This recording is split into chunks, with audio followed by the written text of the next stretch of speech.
지금 비트코인 급락 보고 손이 먼저 나가신 분들 딱 하나만 먼저 보셔야 합니다. 지금 팔면 마음은 편해질 수 있는데 계좌는 더 불리해질 수 있습니다. 그리고 지금 QLD, TQQQ를 들고 계신 분들도 남 얘기 아닙니다. 오늘 비트코인이 흔들린 이유는 결국 성장주와 레버리지까지 같이 흔드는 그 한 단어 유동성 때문입니다. 비트코인이 이틀 동안 크게 빠졌습니다. 최근 3일 기준으로 조정폭이 꽤 큽니다. 팔아야 하나 고민이 드는 게 정상입니다. 그런데 여기서 대부분이 실수하는 흐름이 있습니다. 이유를 모르는데 행동부터 하는 겁니다. 이유를 모르면 같은 실수를 QLD, TQQQ에서도 똑같이 반복합니다. 오늘 시장이 겁먹은 핵심은 간단합니다. 트럼프가 내일 차기 연준 의장을 발표한다는 루머, 그리고 그 후보가 누가 되느냐에 대한 베팅이 갑자기 한쪽으로 쏠렸다는 것. 그 과정에서 케빈 워시 같은 강한 매파 이미지가 떠오르면서 시장이 먼저 상상해버린 겁니다. 물가를 잡기 위해 더 강하게 조일 수도 있겠다. 양적 완화보다 양적 축소를 더 밀 수도 있겠다. 그럼 풀려있던 돈줄이 더 조여지겠구나. 여기서 중요한 포인트가 있습니다. 비트코인은 아직 금처럼 움직이지 않습니다. 많은 분들이 비트코인을 화폐 가치 하락에 대한 방어수단으로 기대합니다. 그런데 막상 금이 오를 때 비트코인이 같이 오르지 않으면 실망 매물이 나옵니다. 이 실망은 차트보다 더 빠르게 사람을 흔듭니다. 그러면 지금 같은 조정 구간에서 매도 버튼이 더 가볍게 눌립니다. 게다가 정책 노이즈까지 겹쳤습니다. 크립토 산업을 키우겠다는 흐름에서 법안이 삐걱거린다는 소식, 은행권과 업계가 부딪힌다는 얘기, 이런 건 사실 결과가 확정되기 전까지는 노이즈일 때가 많습니다. 문제는 노이즈 자체가 아니라 노이즈가 터지는 타이밍입니다. 이미 시장이 유동성 긴장 모드로 들어갈까봐 겁먹은 순간의 악재성, 헤드라인이 겹치면 사람들은 더 빨리 현금을 원합니다. 여기서 진짜 질문이 하나 남습니다. 그래서 팔아야 합니까? 이 질문에 대답하는 가장 빠른 방법은 비트코인 차트를 더 확대하는 게 아니라 내 포지션을 먼저 보는 겁니다. 지금 이 순간 본인 계좌에서 비트코인이 어떤 의미인지부터 정리하셔야 합니다. 생활비를 건 돈인지, 투자 여유 자금인지, 장기 적립인지, 단기 트레이딩인지, 이게 정리되지 않은 상태에서 팔면 팔고 나서 반드시 다시 따라붙습니다. 반대로 버티면 버티다가 어느 순간 또 던집니다. 그걸 막는 건 전망이 아니라 규칙입니다. 지금부터는 진짜로 손이 덜 떨리는 규칙으로 정리해드리겠습니다. 비트코인도 그렇고 QLD, TQQQ도 똑같이 적용됩니다. 흔들릴 때 살아남는 사람들은 종목을 고르는 게 아니라 행동을 미리 정해둔 사람들입니다. 첫째, 비중부터 고정하셔야 합니다. 비트코인이든 TQQQ든 흔들릴수록 비중이 곧 멘탈입니다. 내가 밤에 잠을 잘 수 있는 비중, 이걸 숫자로 먼저 정해야 합니다. 예를 들어 총 투자 자산에서 비트코인이 10%를 넘으면 조정이 올 때마다 매도 욕구가 폭발합니다. 5% 수준이면 조정이 와도 계획대로 분할이 가능합니다. 레버리지 ETF는 더 민감합니다. TQQQ는 움직임이 큰 만큼 비중이 조금만 과해도 멘탈이 먼저 무너집니다. 그래서 비중은 실력이라기보다 안전벨트입니다. 둘째, 매수와 매도의 조건을 한 문장으로 만들어 두셔야 합니다. 지금 시장이 흔들리는 이유는 해석이 매일 바뀌기 때문입니다. 어제는 물가였고 오늘은 연준 의장이고 내일은 법안입니다. 해석이 바뀔 때마다 매매하면 결국 계좌는 소음에 흔들립니다. 그래서 조건은 딱 한 문장이어야 합니다. 예를 들면 나는 장기 보유를 전제로 하고 큰 조정이 오면 분할 매수하고 정고점 근처에서 일부만 정리한다. 혹은 나는 단기 스윙이고 특정 가격이 깨지면 무조건 비중을 줄인다. 이런 식입니다. 이 문장이 없으면 지금 같은 급락장에서 손이 먼저 움직입니다. 셋째, 오늘 같은 이벤트성 급락에는 행동을 두 단계로 나누셔야 합니다. 첫 단계는 아무것도 하지 않는 겁니다. 진짜로요. 급락 첫날은 정보가 정리되지 않습니다. 루머가 확정 뉴스로 바뀌는 과정에서 시장은 과장된 공포와 과장된 희망을 동시에 뿌립니다. 이때 바로 매도하면 대체로 최악의 가격에 팔 확률이 높습니다. 둘째 단계는 하루나 이틀 뒤에 흐름이 정리될 때 그때 비중을 조정하는 겁니다. 전량 매도나 전량 매수 같은 극단이 아니라 비중 조절입니다. 이게 냉정하게 들리지만 실제로 계좌를 살리는 방식은 대부분 이겁니다. 여기서 QLD, TQQQ 이야기를 자연스럽게 붙여야 합니다. 왜냐하면 지금 비트코인 급락을 보고 고민하는 분들 중 상당수가 이미 한 번은 QLD나 TQQQ를 검색해 보셨기 때문입니다. 그 이유는 단순합니다. 비트코인은 서사가 너무 많고 변동성은 더 크고 정책 한 줄의 요동치입니다. 반면 QLD, TQQQ는 나스닥 100을 기반으로 움직입니다. 기업 실적과 금리, 유동성에 민감하긴 해도 결국은 생산성과 현금 흐름을 가진 기업들의 묶음입니다. 그래서 같은 유동성 충격이 와도 대응 규칙을 세우기가 더 쉽습니다. 단 여기서 착각하시면 안 됩니다. QLD, TQQQ는 안전한 게 아니라 규칙이 없으면 더 위험합니다. QLD는 나스닥 100의 2배 일간 수익률을 추종하고 TQQQ는 3배를 추종합니다. 이 말은 상승장에서는 속도가 빠르지만 하락장에서는 회복이 더 까다롭다는 뜻입니다. 그래서 비트코인 급락장에서 QLD, TQQQ로 도망치듯 갈아타면 마음은 안정될지 몰라도 전략은 더 불안정해질 수 있습니다. 갈아타기는 도피가 아니라 설계여야 합니다. 그럼 설계는 어떻게 하느냐? 여기서부터가 진짜 실전입니다. 비트코인과 QLD, TQQQ를 한 프레임으로 보는 순간 공포가 줄어듭니다. 공통 분모는 하나입니다. 유동성이 풀리면 같이 오르고 유동성이 조이면 같이 흔들립니다. 다만 서로 다른 점이 있습니다. 비트코인은 정책과 심리에 더 민감하고 QLD, TQQQ는 금리와 실적 기대에 더 민감합니다. 그래서 포트폴리오를 짤 때는 역할을 분리해야 합니다. 비트코인을 들고 있다면 그것은 공격 자산 중에서도 더 공격적인 축입니다.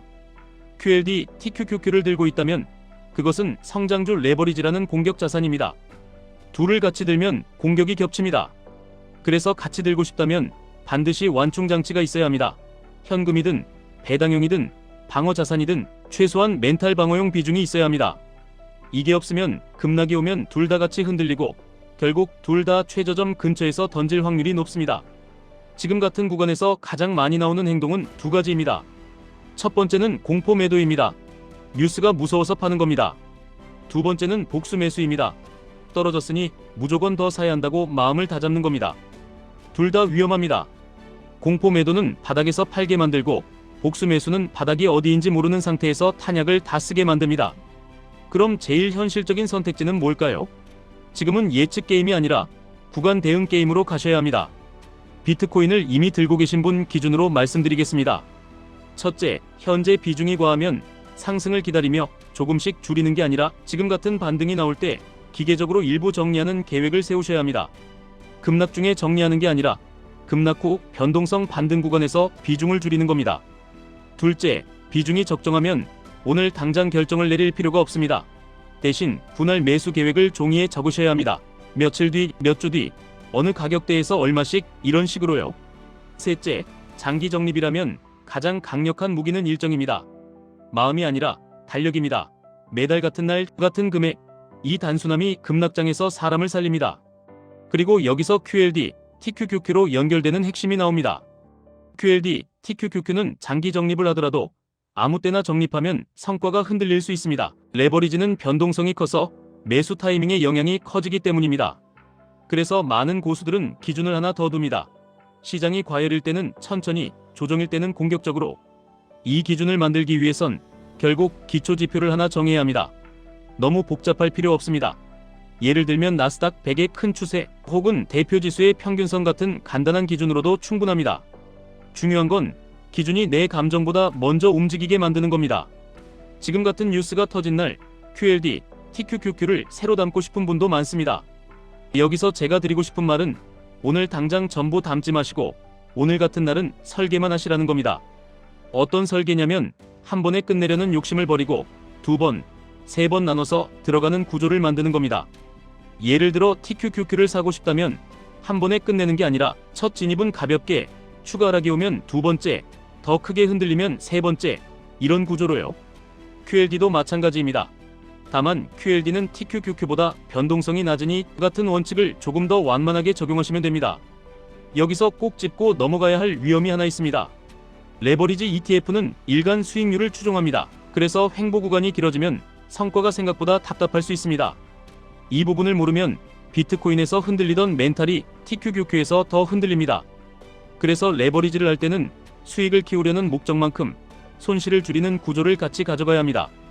손실을 줄이는 구조의 핵심은 추가 매수의 탄약을 남기는 것, 그리고 비중을 과하게 키우지 않는 것, 그리고 상승 구간에서 일부를 현금화해서 다음 조정의 탄약을 만드는 것입니다. 이쯤에서 가장 많이 나오는 질문들을 정리해 보겠습니다. 비트코인 다 팔고 QLD, TQQQ로 갈아타야 합니까? 이건 종목의 문제가 아니라 본인 성향과 목적의 문제입니다. 비트코인은 서사와 정책 기대, 글로벌 유동성에 대한 베팅 성격이 강합니다. QLD, TQQQ는 미국 기술주의 성장과 생산성에 대한 레버리지 베팅 성격이 강합니다. 둘 다 공격입니다. 그래서 갈아타기가 답이 되려면 공격을 공격으로 바꾸는 게 아니라 내 계좌의 구조를 바꾸는 방향이어야 합니다. 비중, 분할, 현금, 규칙, 이 네 가지가 같이 바뀌어야 합니다. 연준 의장 발표 전까지는 아무것도 하지 말아야 합니까? 발표 전까지 기다리는 건 맞을 때도 있고 틀릴 때도 있습니다.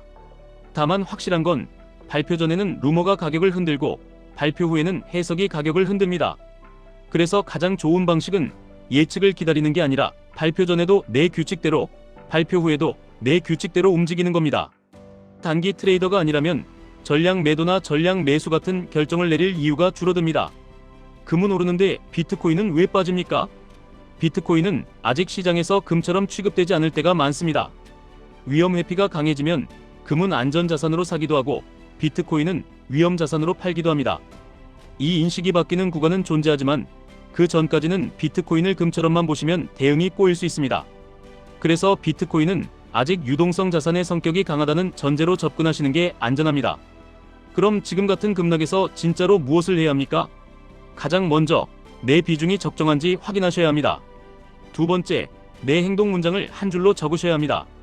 세 번째, 분할 계획을 오늘 작성하셔야 합니다. 그리고 네 번째, 절대로 하지 말아야 할 행동을 정하셔야 합니다. 급락 중 전량 매도, 급락 중 무리한 몰빵, 이 두 가지만 피하셔도 생존 확률이 확 올라갑니다. 마지막으로 한 가지만 더 말씀드리겠습니다. 비트코인이든 QLD, TQQQ든 결국 이 게임은 정보 싸움이 아니라 습관 싸움입니다. 뉴스를 더 빨리 보는 사람이 이기는 게 아니라 뉴스가 터져도 똑같이 움직이는 사람이 이깁니다. 오늘처럼 모두가 불안해질 때 당신이 해야 할 일은 하나입니다. 결정을 줄이고 규칙을 늘리는 것. 그게 진짜 투자자와 흔들리는 매매자를 가르는 선입니다. 오늘 영상의 결론은 이겁니다. 팔아야 하나 사야 하나? 이 질문의 답은 밖에 있지 않습니다. 내 계좌 구조 안에 있습니다. 비중이 과하면 줄이고 비중이 적정하면 계획대로 분할하고 규칙이 없으면 오늘 규칙을 만들고 규칙이 있으면 오늘은 규칙대로만 움직이시면 됩니다.